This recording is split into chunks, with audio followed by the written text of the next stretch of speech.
todo el mundo. Bueno, conversación, backstage, performance, stand-up, no.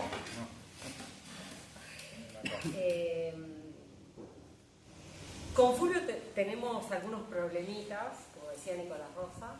Tenemos algunos problemitas porque vieron que cuando uno lee, no queda igual que antes. Que no queda tranquila, no queda feliz. Y la verdad que todos los términos todas las palabras que utilizo, más allá de que se trata acá de una traducción, para mí él es Mandelstam.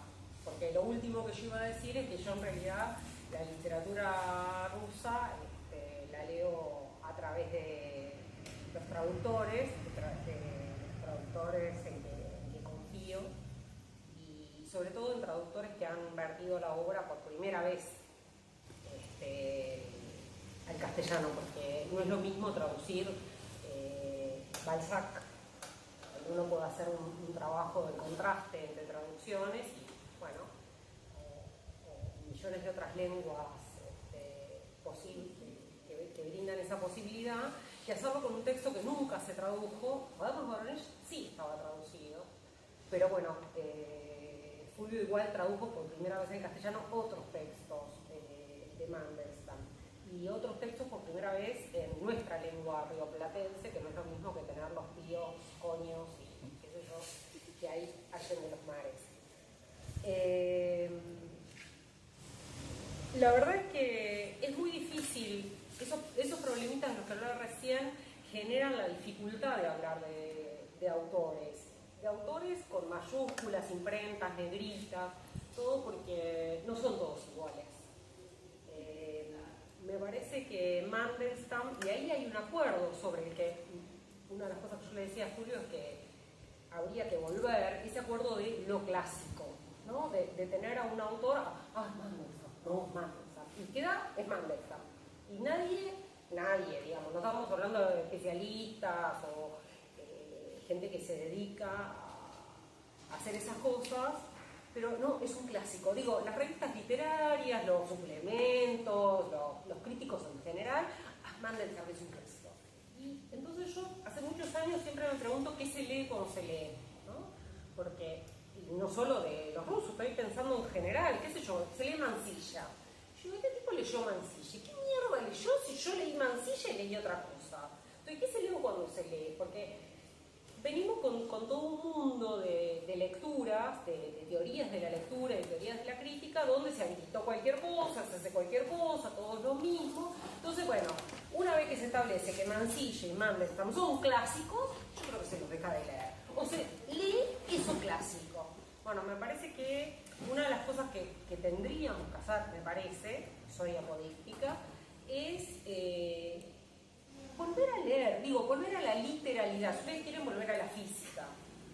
Es decir, olvidarnos de toda la parafernalia discursiva, bueno, lo que se llama, no sé, en sociología, la historia, el relato, lo que hablábamos recién con uno de los dueños de la librería, con unos chicos de la librería. Volver a leer lo que dice el autor, ver qué dice, qué figuras utiliza, cómo las utiliza, en qué coyuntura las utiliza, por qué las utiliza. Bueno. Entonces me pareció que agarrar la cosa por el cogote era tratar de plantear qué es la poesía de Mandelstam, qué es esta poesía, qué es esta traducción, qué leemos cuando la leemos, con qué la podemos comparar, con qué la podemos pensar. Ahí siempre mi muro es el propio autor, es decir, Oleines. ¿Qué dijo el autor de la poesía? ¿Qué entendía el autor por la poesía? Porque tampoco tenemos que, como dice Osvaldo Lamborghini, hacer del autor un boludo. ¿Qué es lo que hizo la teoría literaria? La teoría literaria hizo que el autor sea un boludo, al que no había que creerle, estaba confundido, mentía, etcétera, etcétera, ¿no? Estoy usando sacar al autor del lugar del boludo. Me parece que el autor dijo algo sobre la poesía suya, sobre la poesía de su tiempo, sobre la poesía en general, etcétera, etcétera. Entonces, me parece que el título que uno podría ponerle al quizá este encuentro, ojalá Fulvio diga que no, es la poesía de Mandelstam. Y yo ahí lo primero que quiero decir, por ahí Fulvio ya me empieza a pelear o a agregar cosas, es la poesía de Mandelstam estaba en contra de la de su tiempo, no cuajaba, no iba con la de su tiempo y tampoco va con la de la poesía de nuestro tiempo. Ahí se abren un montón de cosas. Quiero decir entre paréntesis, lo mío es pura digresión, como dijo Viñas alguna vez, todo lo que digamos está entrelazado, porque yo tiro del hilo de esta poesía que no cuaja con ningún tiempo, pongámoslo así, y que eso tiene que ver con un montón de otras, no sé cómo llamarle, cualidades, descripciones, aproximaciones que uno haga de esa misma poesía. Ahora es un paréntesis, un corchete, un apartado. Quiero que interrumpan, porque, digamos, a mí me gustaría preguntar, no solo si leyeron a Mandelstam, no solo que digan algo. Y para que digan algo, para que eso tenga algún sentido, digamos, porque hay que participar por algo. Uno participa por plata, nosotros acá participamos por ¿cómo se llama? Por el éxito, la gloria, ¿no? Claro. Pero vamos a regalar este libro. Hay que diga algo que nos parezca genial, cualquier cosa, que yo, mi ley es punto. Bueno, perfecto. Pero tiene que ser lo mejor que se diga en este ámbito hoy. No importa que sea de Mandelstam. Por supuesto que si es de Mandelstam, Eugenio no puede jugar. Él no juega. No, pues no, así no.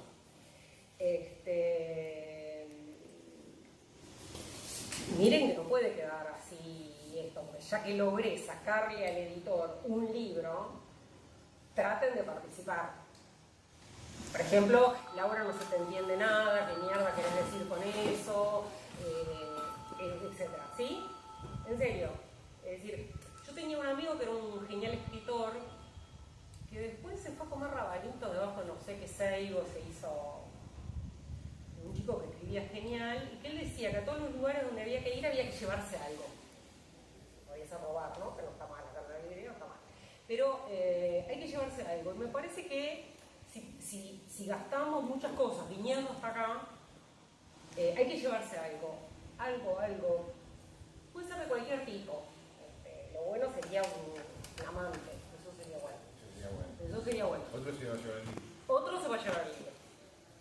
Así que, y la verdad que es un buen libro. ¿Vos ya querés participar? No, yo quiero que él diga una genialidad y se lleve el libro. No. Yo ya lo leí. ¿Lo leíste? ¿Viste que hay gente que escribe sin leer? Sí. ¿Sí? Hay muchos. Hay muchos que leen sin leer, ¿no? Y hay muchos que leen sin leer. Bueno, eso es lo que... También. Sí.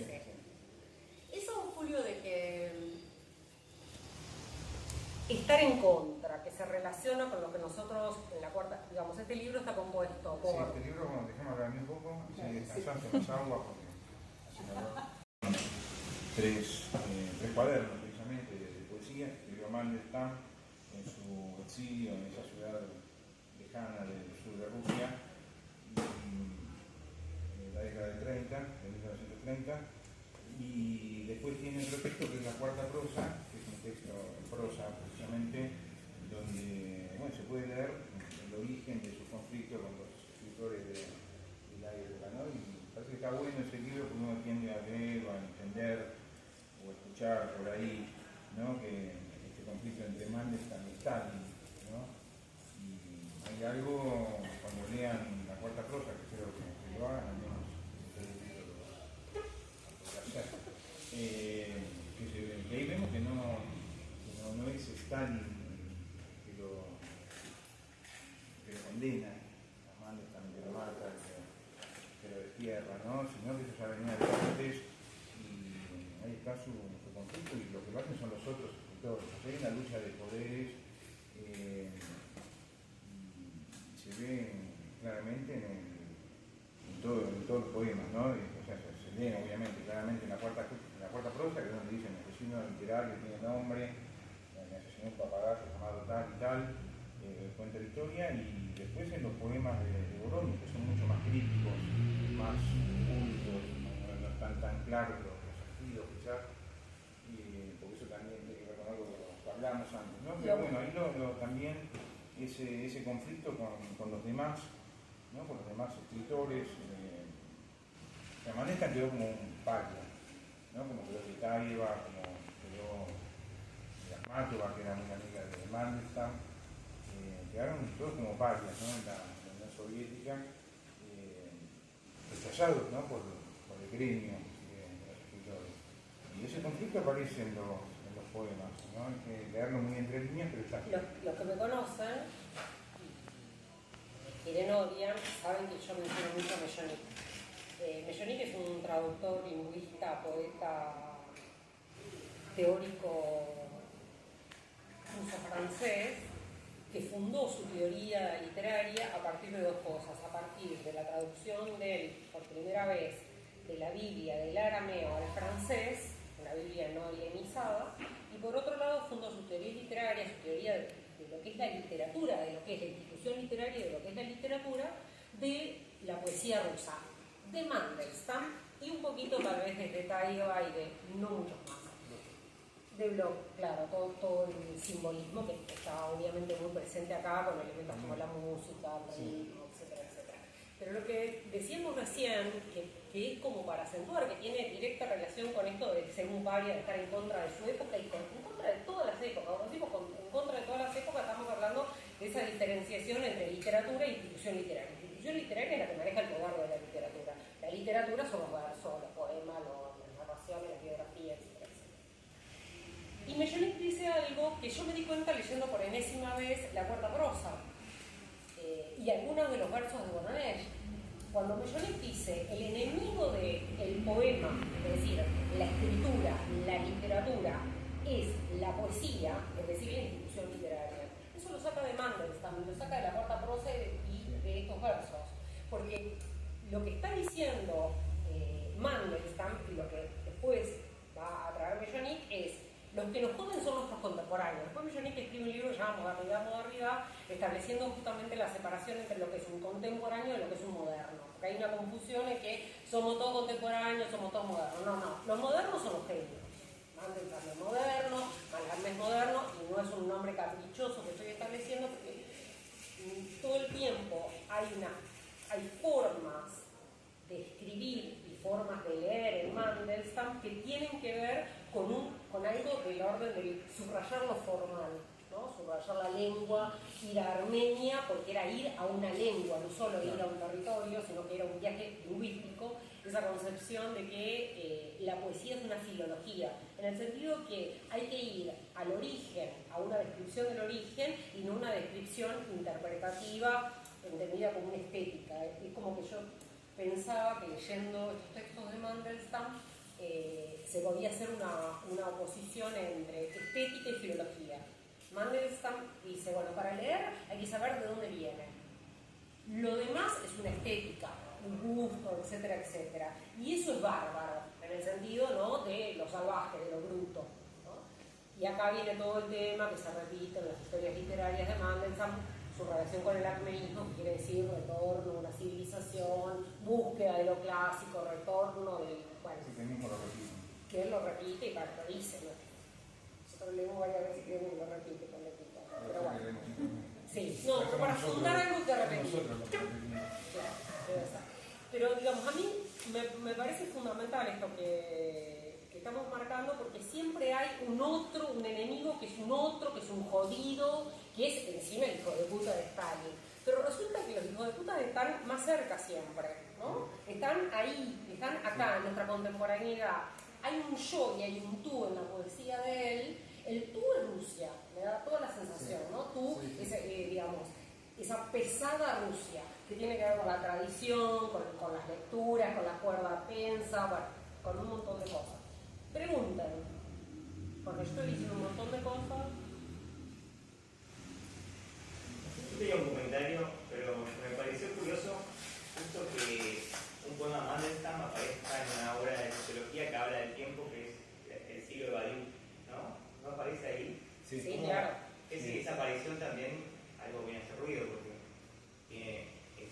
habla también del tiempo, del siglo y de los contemporáneos, ¿no? Candidato al libro. Bruno también también podríamos sacarlo porque es un directo amigo, ¿viste? No, esto lo vamos a regalar el libro. El libro hay que ingresarlo, ganarlo. Tiene que superarse. Sí, tiene que ser un poquito más. Aparte de darle a Badiou un paso. Sí, Badiou tiene un texto que se llama El siglo, que es un poema de Mandelstam, que no está acá, no lo busquen porque no está. Siglo mío, bestia mía. Siglo mío, bestia mía, compara el siglo con una especie de serpiente que se enrosca y todo eso, pero la verdad que me dio mucha pereza volver a leer a Badiou, así que te la dejo. Tiene. Volví a leer a Badiou. No, pero tiene que ver con, me parece que eso tiene que ver con lo que decía en un momento yo, mucho que ver, está justo detrás del ventilador y como surrealista, hablar y hay una luz ahí que de enfrente que no lo podía ver. Digamos, cómo la crítica, y en este caso la cultura francesa, toma estos clásicos, ¿no? Toma estos clásicos como, justamente, cómo hablar de los totalitarismos. Los acomodan los clásicos, o sea, Badiou quiere decir algo y encuentra esta poesía que le cierra a lo que quiere decir. Entonces, Mandelstam, el siglo. Claro, pero lo que dices, cómo hasta lo que queda afuera puede ser acomodado dentro. Claro, algo que es temporal se acomoda justamente para hablar de algo que además es muy... ¿Cómo lo que no, yo soy yo la que no entiendo, como algo que queda afuera? No, como decimos, bueno, Mandelstam no es ni contemporáneo suyo, de los que han contemporáneo a él, ni de ahora. Al mismo tiempo utiliza Mandelstam para hacer una temporalidad y hablar del siglo, del tiempo. O sea, también definir, no sé cómo explicarlo, pero definir por lo que no es, no por lo que es. Bueno, es que antes en un momento dice definir por lo que sobra. Eso es más fácil. Yo quiero hacer un ensayo que se llame La Palangana, busco cualquier autor que hable de La Palangana y lo meto como una cita. Sí, y no estás logrando nada bueno con eso. La diferencia entre Badiou y Mechanic es que hay un grado de análisis enorme. Badiou es un acomodador de citas y bueno, pasa eso. Pero el bestseller de Badiou es lo que vendió es Badiou. Sí, claro, pero ser poeta para más fácil de leer. Pero incluso lo que está fuera de ese acomodo puede ser acomodado a ver, para... digamos, lo que está fuera, primero voy a lo literal. En algunos de los textos de este libro, sea en verso, sea en prosa, vieron que yo leo más o menos todo igual, como me dijo una vez Pesoni, le dijo a los 500 alumnos que estábamos escuchando, él se dedicaba a dar poesía y dice, ustedes lean para adelante. Después él dijo, lo que quiere un lector es seguir leyendo. Yo leo todo igual. Yo creo que hay una concepción de la poesía como excrescencia, como alternancia, como, y de vuelta una frase de Osvaldo Lamborghini, la literatura como máquina de vaciar, ¿no? Me parece que es lo mismo con máquina de llenar, pues, digamos, los extremos son lo mismo. Me parece que Mandelstam brinda la oportunidad de que se diga mucho. A mí lo que me interesa en ese punto es marcar que muchos versos de Mandelstam están acá, dicen el corazón del siglo, las vértebras del siglo. Mandelstam tenía una relación con el tiempo, de vuelta, el tiempo histórico, vos una vez me hablaste del tiempo emotivo, y también del tiempo que hace, como yo lo pensaba para ir siempre, ¿no? Ese tiempo que hace, el clima, que en Rusia no es banal. El clima es un personaje, así como las ciudades son personajes, el clima es un personaje inevitable. Hay una frase genial en uno de los poemas, la frase genial es tuya, porque Mandelstam, no sé cómo la dice en ruso, dice el invierno como una especie de balanceo. Un hallazgo lírico increíble, digamos, como si el invierno titilara en un balanceo, estoy parafraseando, ¿no? Me pareció genial. Pero lo interesante es que el tratamiento que tiene con el tiempo histórico y el tiempo que hace, ahora desdeño un poco el tiempo que hace, el clima, la nieve, lo frío, etcétera, etcétera. La relación que tiene con el tiempo histórico, es decir, con la contemporaneidad, es, bueno, lo dice en Tristia, uno de los versos de Tristia es el ocaso de las libertades. Es decir, después está el otro poema que le gustaba a Don Virina, que se llama Oda al grafito, que le encantaba, no sé por qué, porque no es muy lindo, pero Mandelstam escribe con carbón, con grafito, con negro, un siglo negro.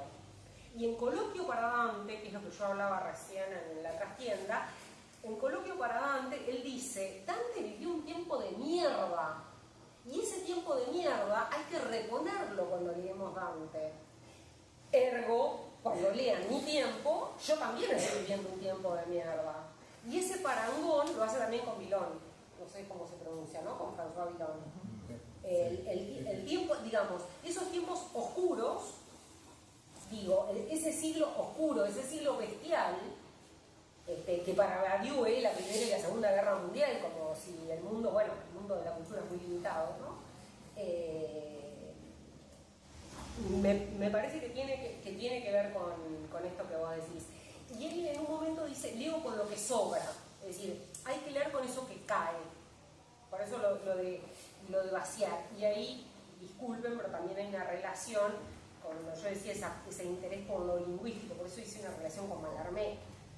Todo va a terminar un libro, bueno, esa cosa, el cantito que se tiene sobre Mallarmé, que después lo continúa Brodsky.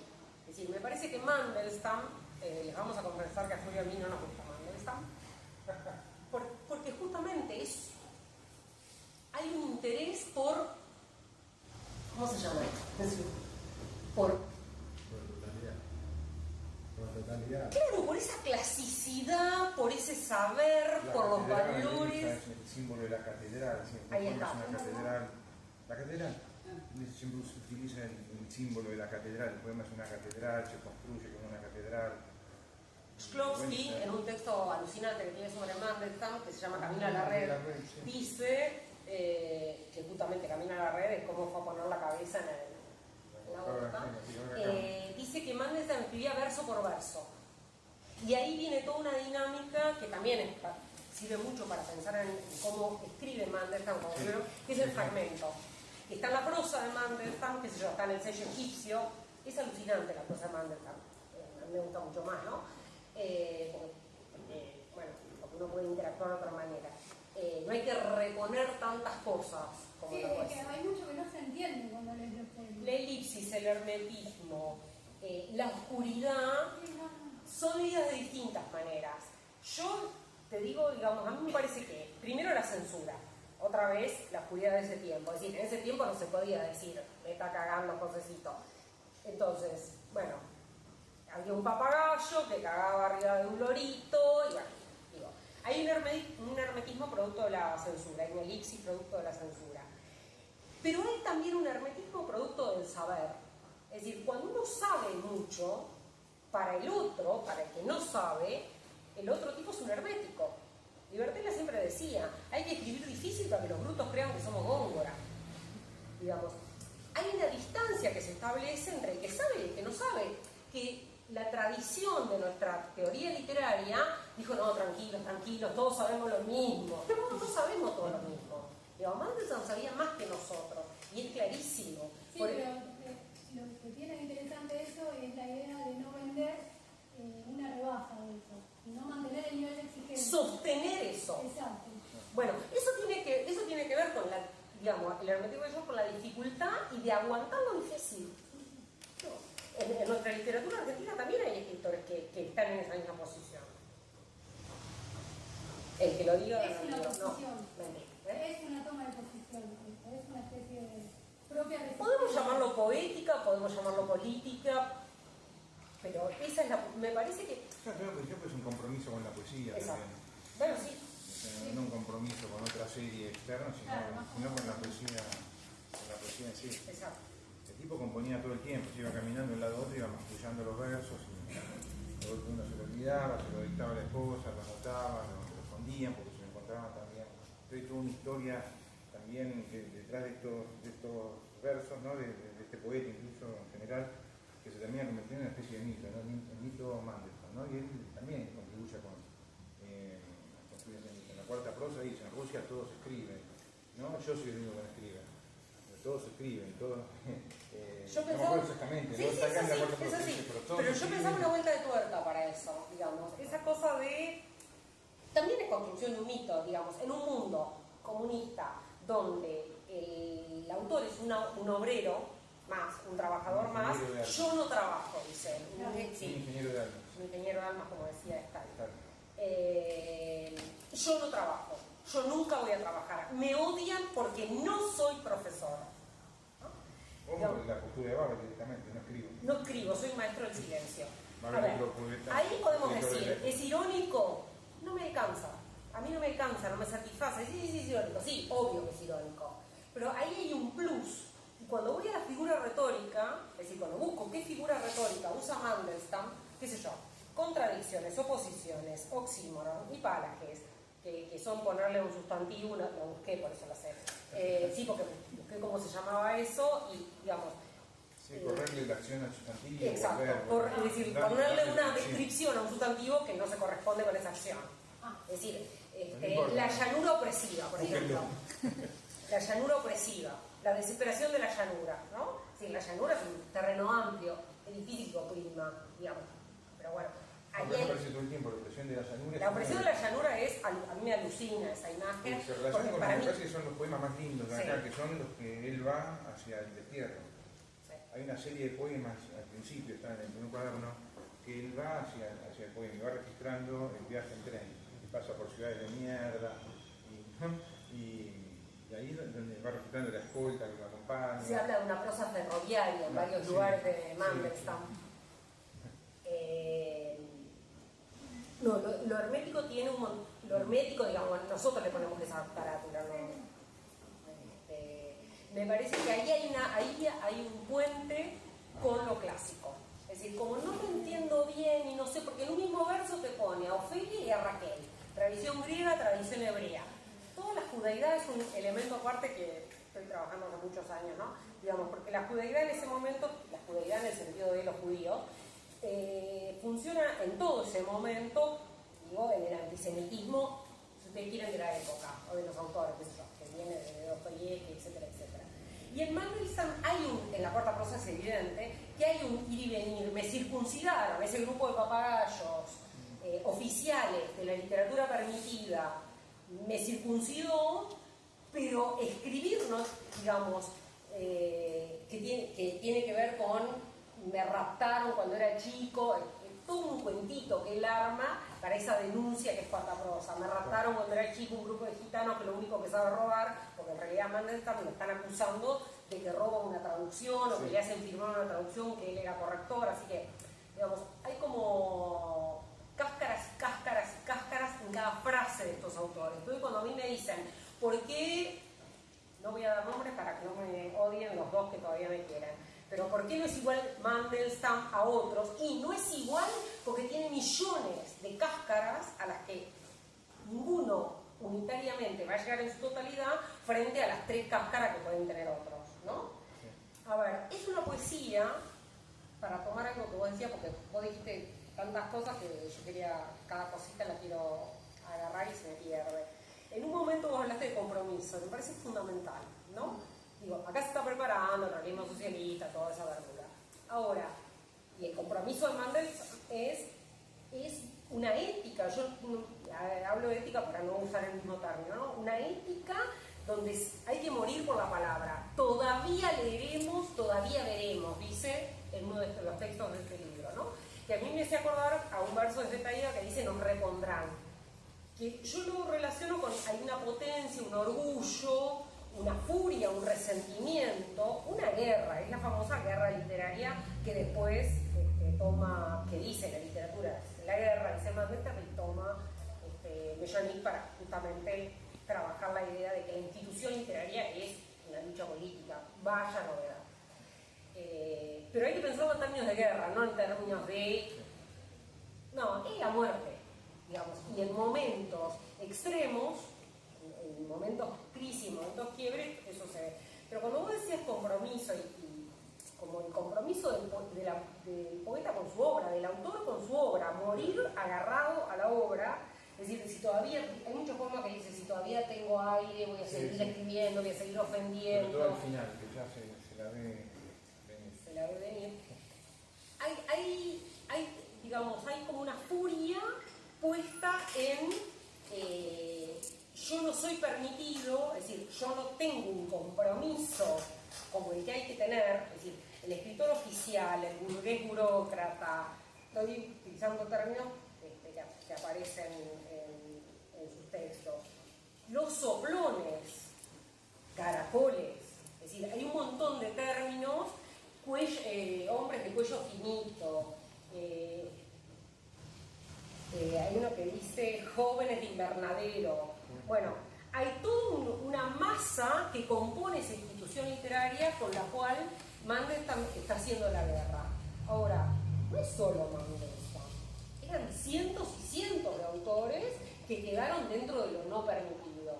De lo no permitido, pero no porque no le hacía la venia a las consignas como le hacía la venia a Mayakovsky, sino porque no le hacía la venia a nada.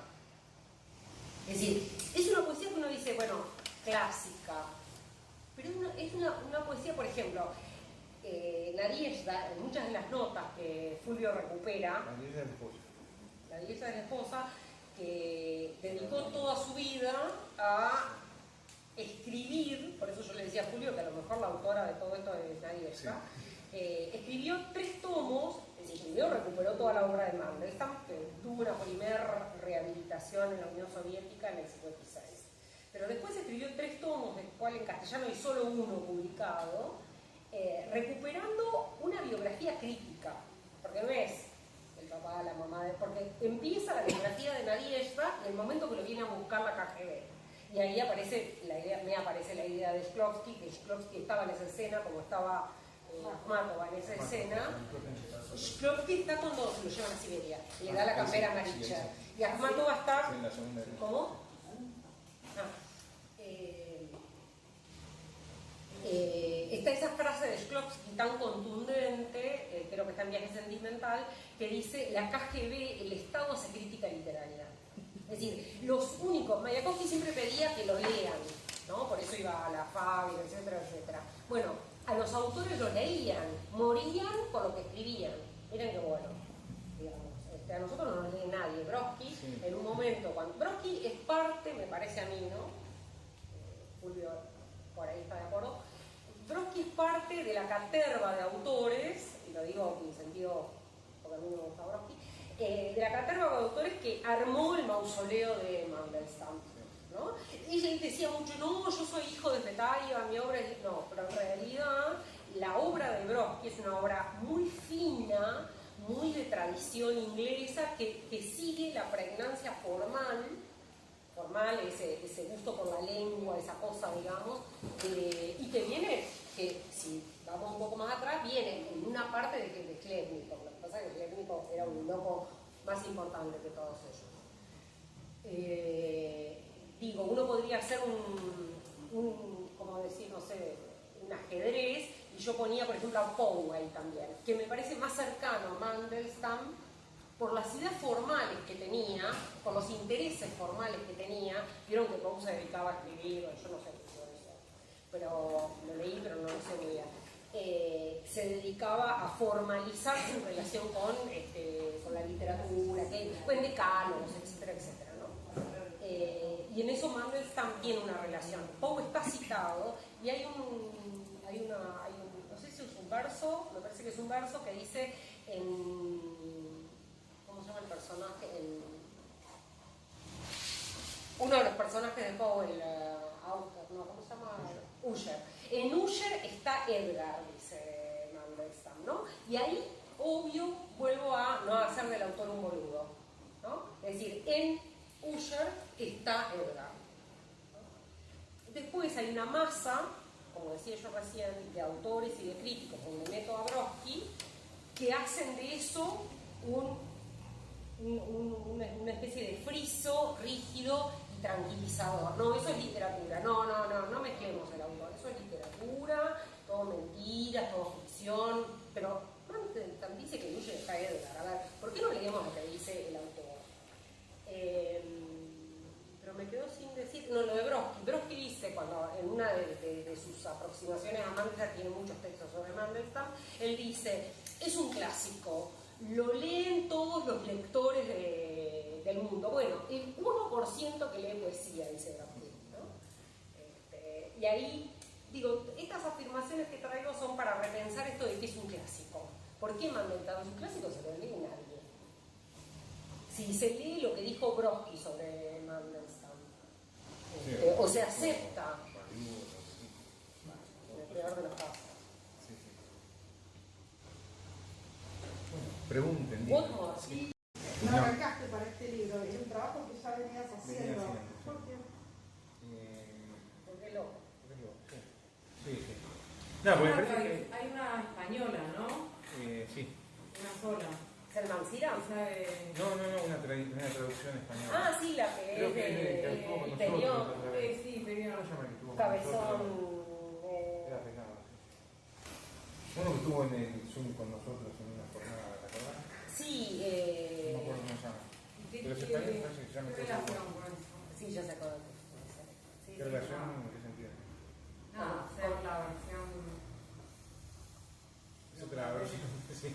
Es que no es una versión. Él lee el original ruso y lo pasa en castellano. Claro, son, no sé, leí los dos, no sabría qué decirte, ¿no? Es una traducción que está hecha hace tiempo, o sea, debe ser la primera que se conoce de esto, de Cuaderno de Borges, debe ser el primero que salió.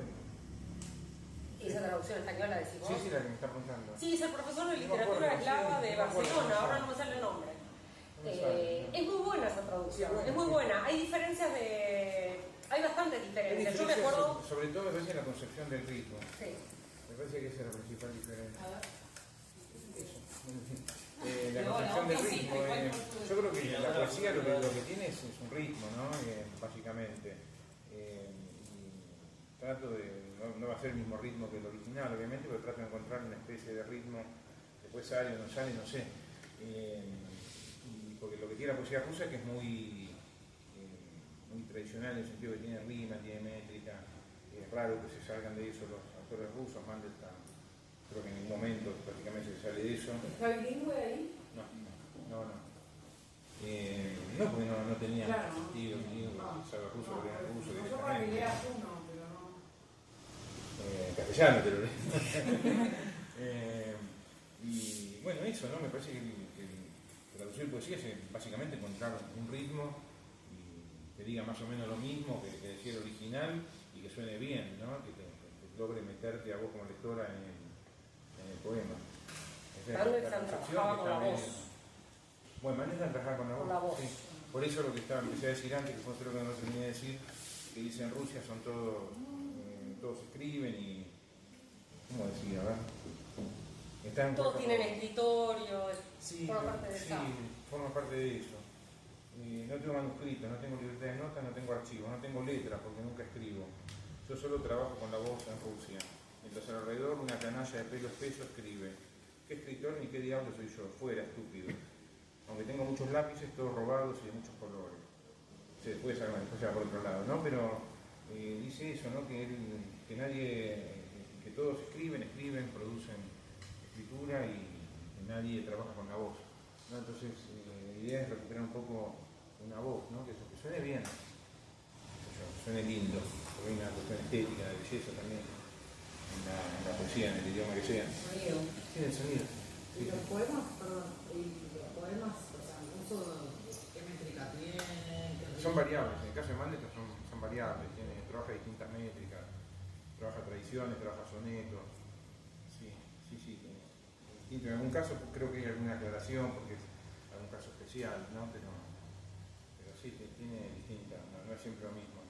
Incluso lo que tiene es una cosa que Nadie es la esposa, ¿no? Que como decía Laura hace una biografía, pero aparte una biografía crítica, es la primera comentadora y estudiosa, digamos, de la poesía de Mandelstam.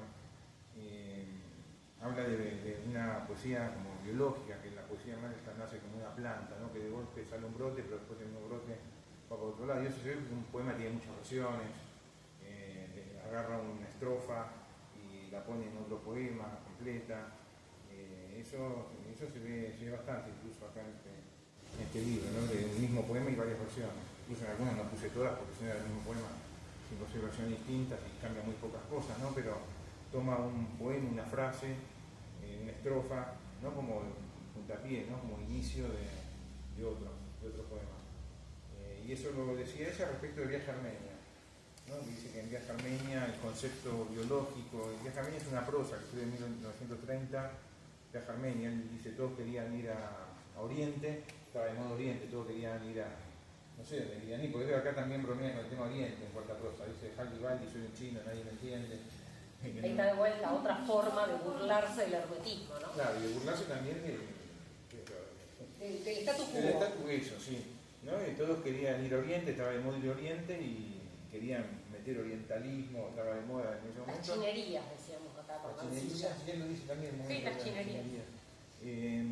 Y él no pide ir a Armenia porque dice Armenia es el único punto de Rusia donde tiene un contacto con lo clásico, con lo griego, digamos. Claro, entonces Cáucaso, es un viaje al pasado. El Mar Negro, ¿no? Habla del Mar Negro, sí. El Mar Negro, el Cáucaso, son puntos. La Colchi, la Colchi en la parte de, no sé si la Crimea, en esas partes, no me falta la geografía en este momento, pero, o sea, partes donde hubo un contacto entre lo que después va a ser Rusia y los griegos, los romanos.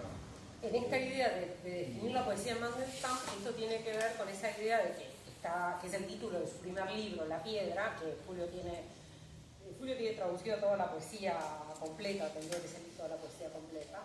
En el primer libro, en La Piedra, aparece ya ese número, me sale decirlo con Ricardo Rojas, que después es muy presente en toda su obra, que bueno, en ella es recontra presente, pero está presente en todo, que es la concepción esta de lo que queda, lo que se conserva, eso pétreo, eso duro, que uno puede decir es la civilización en el sentido más alto del término, es decir, el saber más alto, lo grecolatino, todo eso, y ese viaje a Armenia tiene que ver con esa recuperación de esa piedra. Digamos, la idea de la poesía como restitutoria, ¿no? como reservorio de lo que puede permanecer en un mundo, digamos, donde todo es. Y vos decías biológico, ellos usan mucho la relación con las ciencias, es decir, en Viaje a Armenia es un despilfarro de química que es incomprensible. Sí, de biología, química, bueno. Hay capítulos de los minerales. Sí, de los minerales. Sí, de la esto que hacían los químicos. Los científicos, tipo Darwin, así, que hacían las descripciones de. Bueno, también son cosas de época. Naturalistas, ¿no? Los naturalistas, sí. Exacto. Sí. No sé si son cosas tan de época. Bueno. Estamos en el 30. Recuperar también algo medio superado por la ciencia, que es una ciencia que puede hacer uno, ¿no? Una ciencia que parte de la observación directa.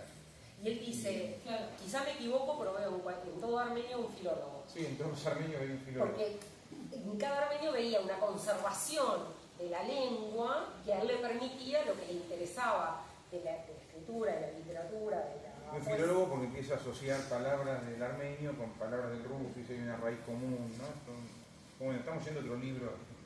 El autor, la obra... Sí, bueno, en definitiva estamos dando vueltas por eso también. Sí, me parece que el autor es solo uno y me parece que, digamos, que... Y aparte tan cerca, porque Armenia es del 30, es del 35, 36, entonces estamos... Sí. Y Mandelstam había estado sin escribir poesía como 5 o 6 años en el medio. O sea, antes de ir a Armenia tenía un libro, creo que del 25, una cosa así, y después de estar 5 o 6 años sin escribir poesía. Mantua también está escribiendo en ese momento, y creo que Petrina también. O sea, hizo un periodo... Bueno, ahí es cuando dicen nos volvimos realistas. Más Todos, o menos al todos. 30, una cosa así, al 30 se suicida Mayakovsky. Sí. O sea que es un momento que están pasando... Es cuando... No está pasando nada a lo mejor, ¿no? Bueno, la guerra civil. No, ya pasó, sí, posterior. Ese es el momento bueno, cuando el stalinismo se instala el stalinismo. Pueden poner Lenin. Después de la muerte de Lenin, sí. Claro. Después de la muerte de Lenin se instala el stalinismo con los planes. Claro. Pero eso se empieza a organizar la literatura, ¿no? En agrupaciones, que los escritores empiezan a organizarse y me parece que empiezan también a competir un poco ahí. Ahí habla del sistema de patronazgo, claro. el sistema de patronazgo, que está bien explicado en Cuarta Prosa, digamos, cómo funcionan los escritores en relación al poder, que en la poesía de Mandelstam está la otra relación que establece con el poder, ¿no? Es decir, uno podría pensar, Mandelstam en un momento, cuando dice, bueno, yo nací en la llanura, Stalin es de montaña, y está, vos lo explicás en una nota al pie, o lo explica alguien que vos retomás en una nota al pie, esa relación encriptada entre que era de Osetia, Stalin, y se lo toma porque era de georgiano, porque los Osetia eran los brutos, ignorantes, hombrones. Tenían mala fama. Tenían mala fama. Tenían mala fama. Entonces, digamos, hay No sé, una nunca vi un contraposición. Osetia en mi vida. Vos tampoco, seguro. no llego más de eso. A lo mejor alguna No, vez, a lo mejor son geniales, pero Sí, digamos, seguramente. digo, hay una contraposición entre el autor y el poder, entre la literatura y el Sí, ser poder. lo que no es el poder. ¿Cómo? O sea, ser el poeta, el autor, todo lo que el poder no sea. O sea, esa es la... Es que hay una tradición en la literatura rusa y me parece que Que todas también. en Acá muchas también. literaturas de mecenazgo, digamos, no, hay una relación entre, por ejemplo, las cartas, que Cuarta Prosa tiene esa modalidad de denuncia, la carta de denuncia, ¿no? Yo pensaba, la carta para acercarse al poder, la carta para rechazar el poder, la carta, estoy pensando en Chadayev, estoy pensando, bueno, y ahí entronca con los declarados locos, la censura hacía como un ejercicio de prestidigitación de los declaraba loco, a Mandelstam también, como diciéndote, a ver, te aviso que sos loquito, por no asesinarte de entrada, por no acercarte la soga. Entonces, hay un ejercicio ahí de relación con el poder y es toda una tradición. Bueno, La denuncia como género literario, que dice Exacto. Chantaliki, ¿no? La denuncia empieza a funcionar también como una especie de género literario porque los escritores, para salvar el cogote, empiezan a denunciar a otros escritores por ubicarse, ¿no? o los pedidos, qué sé yo, Samiatin y Bulgakov, los pedidos a Stalin para déjame salir. A uno lo deja salir, al otro no lo deja salir, a uno le agarra el hijo, al otro no le agarra el hijo, digamos. Trotsky, el pedido para volver. Trotsky, bueno, Al revés. sí, Gorky también se va en el peor momento y vuelve con Stalin, digamos, ahí se ve el mecenazgo, ¿no? Sí, es una dinámica muy compleja donde no hay buenos y malos No, claro, claramente. no hay buenos y malos. Eso es bueno, eso cabe, ¿no? Sí. Es decir, uno, para ver este momento hay que Yo creo que ni entender. siquiera más, porque el mito Mandelstam también está en Mandelstam es el bueno y Stalin es el malo, ¿no? Y no sé si Mandelstam es tan bueno y si Stalin es malo, ¿no? Sí, seguro que era un hijo de puta, pero Stalin sí, desde ya, pero no era el único, o sea, no es el único, ¿no? hay una idea que lo tienen los retratos de Petayeva sobre Mandelstam, el retrato mayor que tiene Petayeva sobre Mandelstam, se llama Una dedicatoria, donde queda la idea de que hay un hombre frágil. De hecho, hay un poema de Petayeva, sí, caprichoso, friolento. Lo escribe para defenderlo a Mandelstam. Escribe para decir no fuimos novios, pero no fuimos novios. No importa. No importa el motivo por el cual escribe, es una genialidad.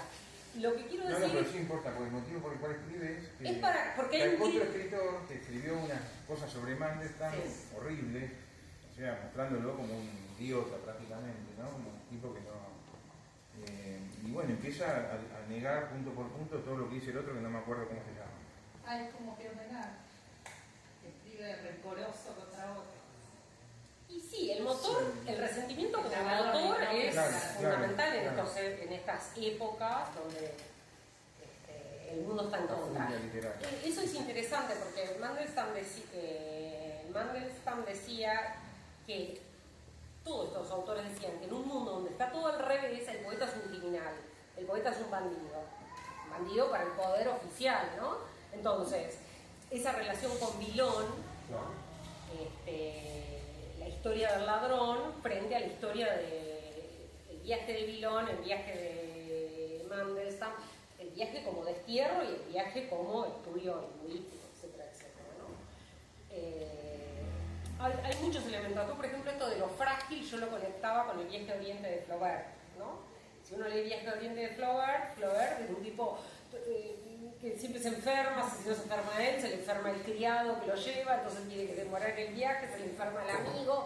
Son tipos, después Turgenev en la correspondencia con Flaubert, claro, Turgenev le dice, sí, La gota. exacto, que es la enfermedad que tenía. Por eso es un gran autor. 90% recetas y 10% literatura. No, es 100% literatura. No, pero digamos, ahí hay una relación, digamos, la fragilidad. Turgenev dice que le regalaba unas cosas de unos tapados y después Betayeva hace toda una relación con los abrigos. Y vos en este texto haces una nota especial. Hay una parte que no traduce la palabra. Yuga. Sí, Sí. el abrigo. Porque tiene una tradición también, esa yuga, sí. Él en un poema, Mandelstam dice, agarro mi abrigo literario y lo pisoteo, ¿no? Tiene que ver con eso, lo que está pisoteando es, bueno, el mundo en contra. Bueno, en ese sentido, además, el poder que le hace a la palabra, porque no solamente lo percibe por la palabra, sino que se defiende a través de la palabra Y esa misma represión le está dando una entidad a todo eso escrito, es todo. O sea, le das poder, más allá de que está en contra del poder, eso le da poder. Y claro, en el poema Mandel, en la oda a Stalin, él dice que el guerrero es lo máximo, ¿no? Que él como poeta, bueno, tiene que conservar todas las hazañas del guerrero, pero en realidad toda su obra, si uno lee la totalidad, la obra de Mandel o la totalidad de este libro, te das cuenta que el poder está en la palabra. La palabra tiene un gran poder, lo que pasa es que a veces no la ves vos. Por eso vuelvo a eso, todavía leeremos, voy a tener gloria, pero no sé en qué futuro. Están horadando Goethe, dice en un momento, horadando no es la palabra, dice, se está fundiendo Goethe, se está fundiendo el tiempo, pero todavía leeremos, todavía veremos. Es decir, ese es el poder de la palabra. En ese caso, tiene sentido, en medio de algunos, de la inteligencia artificial escribiendo su momento en escritura, sí, porque no están poniendo ese cuerpo en escritura, ¿no? Como hay algo ahí. Te vamos a dar el libro. No, bueno, tampoco es. Sí, es que hay un poder en la palabra. Bueno, en la lucha discursiva, es obvio, no lo tenemos, no lo vamos a inventar ahora leyendo Mandelstam, pero lo que patentizan esos textos, Nadiezhda en un momento, yo la banco a Nadiezhda bastante, pero en un momento que vos lo tomás en un pie, él dice, bueno, todos los poetas, todos los autores de este momento escribieron tanto su oda al tirano como su epigrama, como su lucha. Pero dice Nadiezhda, Mandelstam es el único que le hizo con la soga del cuello. Eso es mentira. Es decir, estaban todos con la soga del cuello, no es el único Mandelstam. Me parece que hay una... Por eso esa frase de Retailleau que dice a mis poetas nos mataban, tiene que ver con esto. Es decir, los mataban. Es decir, esta palabra tenía tanto poder que el Estado hacía crítica literaria. ¿Qué más habíamos marcado, Julio? Bien, ser feminista, ahora hay que volverse feminista.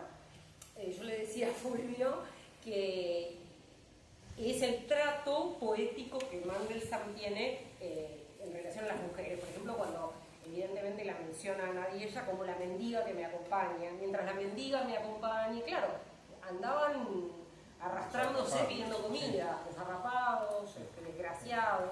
Pero ese poema que le dedica Sempel a esa primera mujer, dice hay mujeres, etcétera, etcétera, ¿no? Son mujeres también desgraciadas las que acompañan al autor, es decir, sojuzgadas. Tenemos toda la historia de las mujeres que acompañaban a Siberia, toda la tradición de las mujeres que acompañaban. Son mujeres que les guardaban los poemas incluso. Sí, exacto. Son mujeres que les conservaban los poemas a ellos. A mí lo que me interesa es que en un momento, en ese mismo poema, dice, con estas mujeres no hay nada que hacer. Y yo eso lo traslado a estos textos, ¿no? Con estos textos, con estos autores, con estos poemas, no hay nada que hacer. Es decir, y leerlos, porque esta cosa de caracularlos, ponerles esto, ponerles lo otro, usarlos para un libro de historia, digamos, hay que bancarlos, hay que sostener... Y no se pueden explicar además, es inexplicable. Explícame Mandelstam también. No, porque tiene uno... Uno de una clase de Mandelstam porque está en el programa, porque más o menos... Que no le digamos acá... No, él sabe hacer lo mismo, seguro. No, por eso me parece que el término de la pero son poetas que no puedes explicar, lo tenés que leer y cómo te lo transmitís. Es lo que dice Barthes en la preparación de la novela, hay que decir claro, eso. Es decir, la de Ixis es lo único que salva este... Creo que está dicho ahí. Por eso digo, cuando él dice, con estas mujeres no se puede hacer nada, de ellas no nos podemos salvar, a ellas no las podemos ayudar. Digo, también hay un momento que a mí, yo siempre recuerdo, que algunos me habrán escuchado, cuando Nadiezhda en las memorias, recordando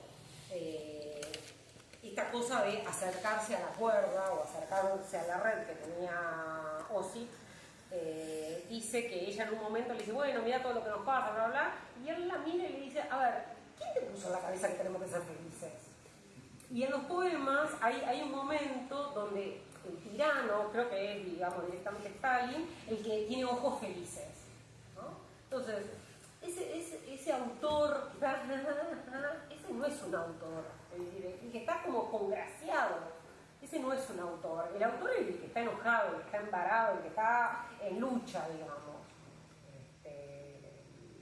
no es contra algo, sino están todos en contra. Y de ahí venía otra cosa que yo quería que yo había marcado, que es el poeta como solo, ¿no? El poeta, el autor, son sinónimos, ¿no? El que escribe, ¿no? Como alguien solo, el que escribe, el que lee está solo, no hay grupo, y acá viene lo que... No, digamos que el Mandelstam tiene un primer momento... No se organicen. No se organicen, lo que repetimos con Que no se Pasternak. lo dice, ¿no? Bueno, Que era también de este grupo, amigo de ellos. pero es muy bueno, porque vos decís que Mandelstam no era malo. A mí me gustaría creer que era malo, porque tiene unas frases buenísimas que dice, cuando en el poema de Stalin, la última parte, hay 2 versos que no les gustaban, entonces va y viene con esos versos, dice, la verdad es que no me gusta, se parecen muchos de Caída. Y después, en otro momento, cuando la obra la lee no sé qué crítico, dice, creo que es Ehrenburg, uno de esos, dice, es difícil, se parece a Pasternak. Digo, y vuelvo a lo del poeta solo. Los grandes autores no hacen escuelas, no hacen grupos, no establecen una colectividad ahora que se había puesto de moda ya, ahora estamos hablando del colectivo, ¿no? Es decir, no hay colectivo de autores, son autores solos.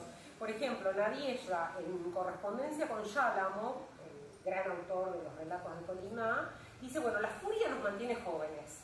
Y en esas mismas cartas, que no están todas traducidas, en castellano no está traducida ninguna, están traducidas algunas al francés, él dice, bueno, sabemos la diferencia que teníamos con Pasternak, ¿no? Es decir, uno dice, bueno, en ese grupo, en ese momento estaban, Fulvio lo decía inicialmente, Akhmatov, todos los que más o menos venimos nosotros siempre hablando y Fulvio traduciendo. Pero no eran un grupo, porque eran muy diferentes. Pasternak era un tipo más apocado, que de hecho, digamos, después del Nobel, fue la relación, por ejemplo, entre que le dan el Nobel, lo acepta, después le dicen que lo rechaza, después, bueno, ese ir y venir, no era el ir y venir de Becaria, por ejemplo, no era el ir y venir de otros autores. Por ejemplo, otra relación para atrás, con Bieli, por ejemplo. Bieli, uno podría decir en términos así como muy gruesos, el tema de la musicalidad, es un gran autor simbolista. Bloch y Bieli son los grandes simbolistas. Hay un montón más que son muy buenos. Digo porque viene el próximo libro. Y Mandelstam en un momento dice, Bieli que es un músico desordenado, no me gusta ese quilombo que arma con esa mezcla, es decir, uno los agrupa para poder decir algo de ellos y para poder ubicar, pero son muy diferentes, muy diferentes. Por eso... Sí, igual hay como un grupo, ¿no? El grupo de los solos, digamos. Eso te iba a decir, Como el grupo de los el lobos. mal nuestro de ahora es Sí. que en el grupo todos tienen que pensar igual, pero se formaban grupos. No, había de grupos donde disidencia. todos tenían que pensar igual, ¿no? Pero ellos como que forman un grupo porque ellos no piensan igual o al menos no quedan, no sé, son un grupo también. Por algo se comunican entre ellos, por algo cuando empieza el libro de Nadiezhda Mandelstam, está Akhmatov con ellos, ¿no? Y no está Pasternak. O sea, están ellos, o sea, solos, pero también son una especie de grupo con otras reglas, ¿no? Bueno, pero el mito de la generación, de los movimientos, ¿no? Bueno, es un mito crítico, sí. Sí, que no hay movimiento ni generación. Claro. O sea, está el acmeísmo que tiene su manifiesto, todo, pero después cada uno va por su lado. No así como con el futurismo, que es quizás un poco más cohesivo, ¿no? Bueno, con otros. vos dijiste una palabra clave, que es manifiesto, ¿no?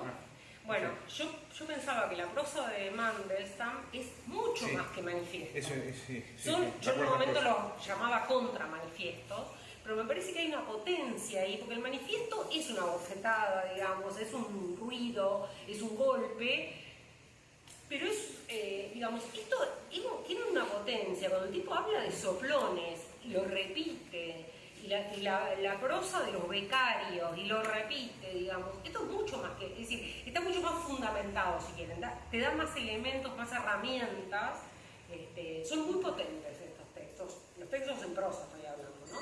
Sí, bueno, lo que están diciendo está en las poesías también. También. Los jóvenes becarios, eso está en Lo hice de otras maneras, pero están... No, sí, los jóvenes de invernadero. Jóvenes de invernadero. En Mendelssohn tiene El estado y el ritmo. Es un texto único, digamos. De ahí se han fundado teorías literarias muy grandes. Digamos, la relación que el estado tiene con el ritmo. El estado te exige un ritmo. Y si vos no, pero en el sentido literal, ¿no? No estamos hablando de un ritmo metafóricamente. No, un ritmo literal. Es decir, y si vos no estás en ese ritmo y en el texto ese que se llama El estado y el ritmo, Mendelssohn lo pone como blanco sobre negro. Después tiene otro absolutamente genial que se llama Prosa sobre poesía, que es donde yo les decía, donde él dice qué es la poesía para él, ¿no? Y por ejemplo, hay que leer como cuando se mira un cuadro. Por eso vos hablabas de los colores. Sí. El impresionismo es muy potente. El amarillo domina. El amarillo domina porque Rusa es amarilla, bueno, hay abrigos, el amarillo, etcétera, etcétera. Pero el blanco, el dorado, Celeste. bueno, celeste y el amarillo, los Sí, colores. celeste amarillo. Sí.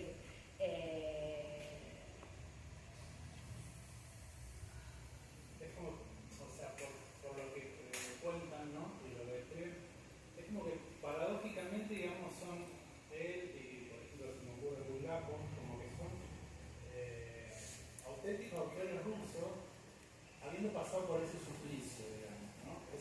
No solo es lo contestatario, digamos, contestar, digamos, la agresión del Estado, propiamente dicha, sino que es mantenerse en su postura y aferrarse a la trascendental. En Bulgakov, por ejemplo, uno lee la crítica de la sociedad o los acomodos en la sociedad de sectores, la frivolidad que supuestamente, digamos, en el panorama soviético no podía vivirse, y es una descripción que podría ser de Moscú de hoy, el grupo social que existe mismo y podría haber sido en el zarismo.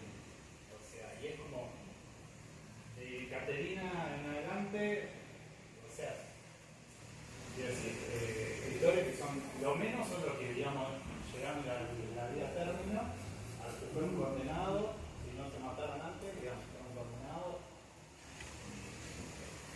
quedaron ahí, digamos, y después, digamos, se reconoció el valor de la obra, porque más allá, digamos, de la restauración que se hace con la caída de la Unión Soviética, que se enseña a volar también escuelas y eso, digamos, son autores que se siguen leyendo y son suyos los rusos hoy en día, más allá del mundo, ¿no? En Greta tiene una frase que es genial para mí, que es esa idea de vienen del futuro. Es decir, vos lees a Miatin y vienen del futuro. Ella lo decía de Goethe, ¿no? Es decir, son esa idea de que, bueno, es la idea del futuro pasado, ¿no? El futuro está en el pasado, ¿no? Pero está bueno, perdón. El profeta. También, Sí, eso... Creo que está bueno pensar también lo que decíamos, ¿no? ¿Qué se lee de Bulgakov? Por ejemplo, ¿cómo se lee a Maestro y Bulgakov? Margarita. No es Maestro y Margarita, por ejemplo, ¿no? Fantástico. O sea, se lo pone en género, ¿no? Y Bulgakov ahí lo que tiene principal en Maestro y Margarita es conflicto, ¿eh? Sí, parodia. No, está bien, pero es el conflicto con la sociedad de escritores, ¿no? Lo que hace la Margarita cuando está en su función de bruja es empezar a tirarle piedra a los departamentos de los críticos, ¿no? De los escritores del momento. O sea que hay cosas como que no se leen, ¿no? Y se lee algo que entra más en el casillero de la crítica. También se empezaron a leer después de la caída de la Unión Soviética y demás, ¿no? Pero se los vuelven a encasillar, o sea, como que se pierden de su época, ¿no? Se leen descontextualizados, perdidos de su momento, se les busca dónde ubicarlos, acá queda en la literatura fantástica, por ejemplo, ¿no? Con eso. ¿No? Es una lectura también como consoladora, ¿no? La que se termina haciendo, y el tipo escribe con la vena del ojo, como Mendelssohn. De hecho, digamos, hoy en día, suceso de hace una semana, lo usan los rusos, digamos, frase de los poemas de él para protestar. Sí. O sea, sí, como puede ser genuino en cierto punto, pero uno piensa como que, o sea, viendo todo el panorama esto, una cosa es bancarse toda la censura y pasar por todo eso, todas las comunicaciones, así todos quieren ir,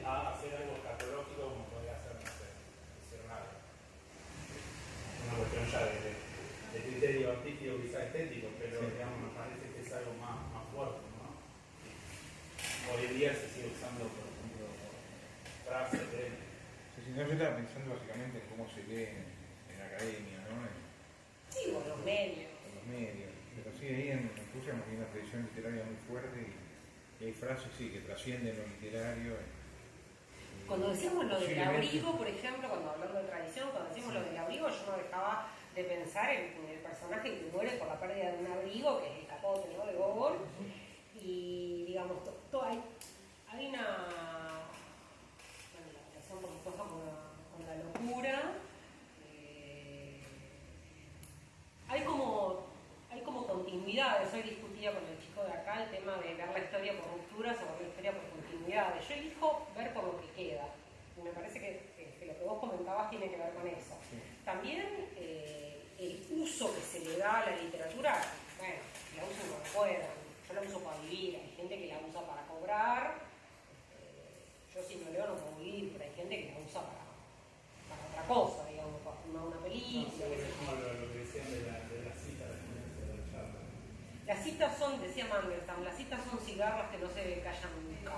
Las citas son piedras, las citas son, ahí quiero conectar con algo que me parece que traías vos con uno, que es el tema de la concentración. Vos dijiste, ¿vos qué término usaste? No sé, recién en lo último que dijiste, me hiciste pensar en que tiene también que ver con el hermetismo. Hay una que también tiene que ver con la soledad. La concentración, me parece que los autores estos son solos porque están concentrados en lo que tienen que hacer. Concentrados en lo que no es un proyecto, otra vez, no es un compromiso exterior, es lo que no pueden no hacer. Son grados de concentración y ahí viene la idea de piedra también para mí, ¿no?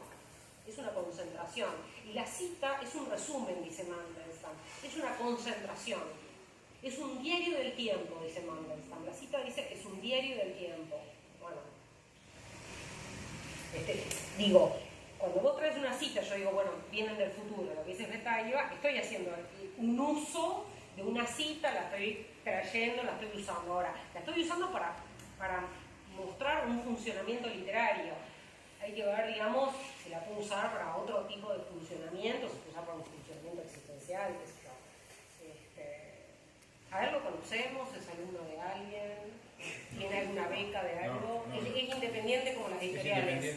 Y bueno, Es él solo, puede ser es solo. Él puede ser un candidato, Sí, porque los totalmente. demás eran todos pagos. Sí, además. Ah, ¿y solo vos viniste, pasaste, viste luces y subiste? Por Instagram, que estaba Se lo merece, No, se lo merece. este es un verdadero dueño del libro. ¿Estás seguro que no te paga ninguna agencia? El Seguku, que dice Mandelstam, ¿viste? El Seguku ya te va a llegar. O sea que funciona en las redes. Sí, funciona. Bueno, ya lo vi a Miguel. Y bueno, mi amor, bien. ¿Estamos de acuerdo en que Sí, total. seguro que no conocías a nadie, no sos primo de nadie? ¿Cómo te llamas? Presentate. ¿Cómo? Lo vi anoche en la madrugada, el anuncio en Instagram. Y vino. Gente que conocemos hace 10 años. Y gente que dice, nos escribió, Hoy a la madrugada. tengo un compromiso, me duele la oreja. Presentate. Muy bien.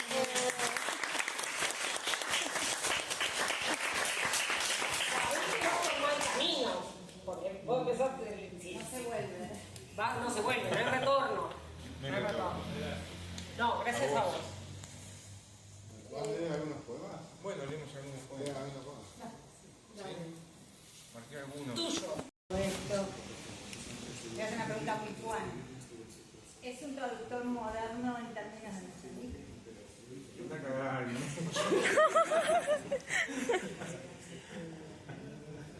Está bien. No, la pregunta tiene su respuesta. Es buena. La pregunta tiene su respuesta.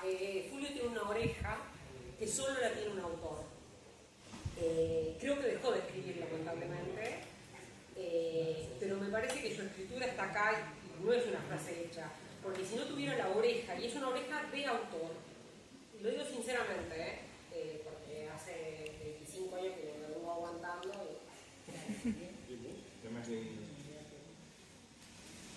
Vamos a entrar en las llanuras. A ver si sale. ¿Qué hacer con la opresión de las llanuras? Con la extendida hambruna de su milagro. Pues lo que en ellas consideramos apertura, lo vemos al derramarse visible, y siempre surge la pregunta de a dónde van, de dónde vienen, y si por ellas no se arrastra lentamente aquel por quien gritamos en sueños, el Judas de los pueblos futuros. Referencia está. Canto húmeda en la garganta y seca el alma, mojada la mirada y no trapasea la conciencia. ¿Es bueno el vino? ¿Son buenas las pieles?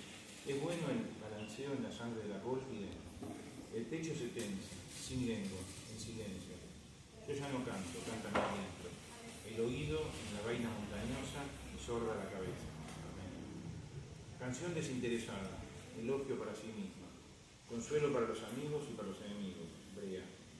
Canción de un solo ojo que crece del musgo, monódico regalo de la vida de cazadores que cantan a caballo en la cumbre, conteniendo libre y abierto el aliento, preocupándose solo por desposar a las jóvenes sin pecado, con honor y con enojo. Este poema lo escribe después de haber asistido a un casamiento oriental, un casamiento clásico, donde simulaban un rapto, por eso estas referencias al rapto.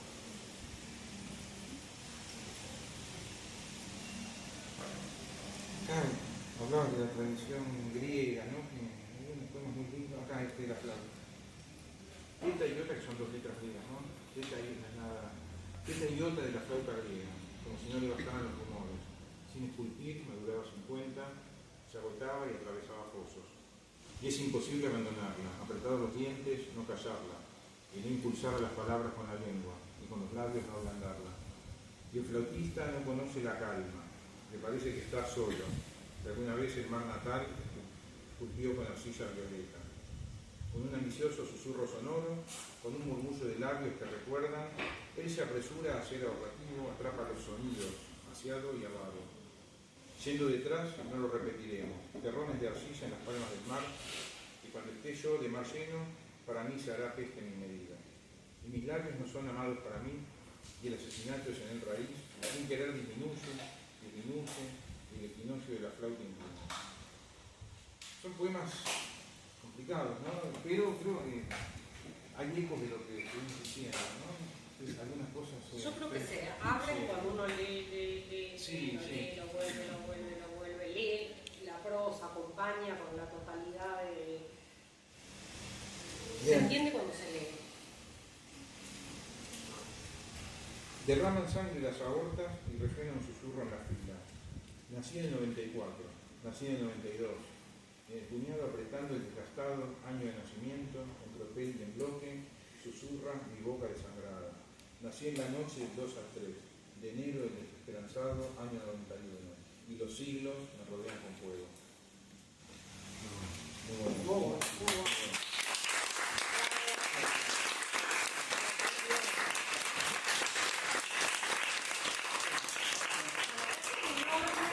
Cada uno de los que nos aguanta. Hay muchos amigos, familia, gracias a todos, a Laura especialmente por haber aceptado participar en esta presentación, a Damián por editar. No, pues. Y por el que viene. Ahora sí, Por el que viene. Por el que viene. Viene. Vamos por más. Viene un combo grande. Acá en Lava se va a pedir todos los modernos. No, se viene estamos pensando en una antología de la época, de poesía de la época. Importante Y de lo que no está sobre todo. de lo que No de lo que ya sigue. está. No se lo sigue. Aquí, bueno, vamos, ya no tenemos nada. Bueno, gracias. Muchas gracias.